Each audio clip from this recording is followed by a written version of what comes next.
حنا الوقفه هذه عملنا هنايا على اساس اننا نطالبوا باصلاح المركب التجاري الذي يضم 286 محل. هاد 286 محل اصحابها واربابها يعيشون التهميش والحقره بما فيه الكفايه، فلهذا نطالب من السلطات العموميه على اساس انهم يصلحوا لنا جنبات ديال المركب التجاري. وقبل كل هذا اننا خصنا المركب التجاري خصنا نعطوه السميه ديالو اللي هي مسميه من طرف مبادره التنميه البشريه.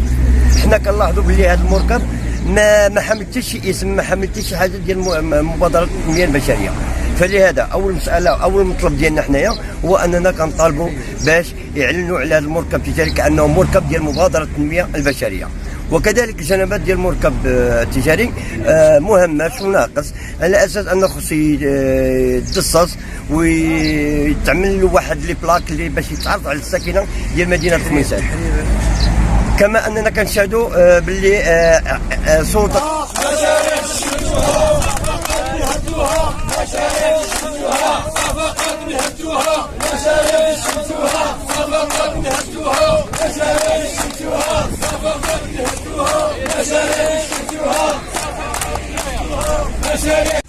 كنشد السلطات المحليه، السلطات ديال هذه البلاد هذه، هذه البلاد الزوينه ولكن خص لي خدمه، لان هذه البلاد هذه تهمشات كما كتعرفوا الاخوان. هذا السوق النموذجي دار للناس دراوش، الناس اللي هما من الطبقه سميتو، وين خص اللي يعاونهم، خص الاعانه من السلطات. والاعانه اللي هي كنطلبوا منها انهم يقادوا لنا جنبات ديال السوق.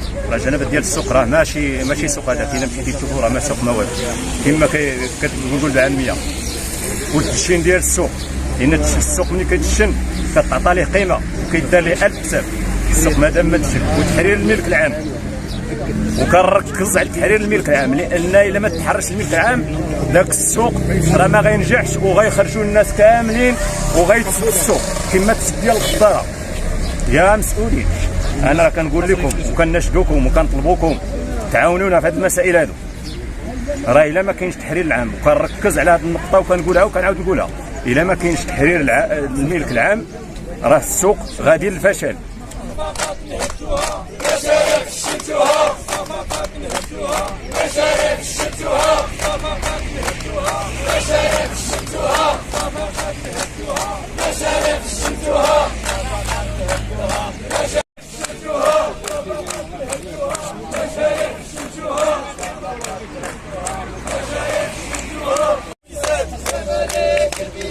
اجي تشوف تخبيزات،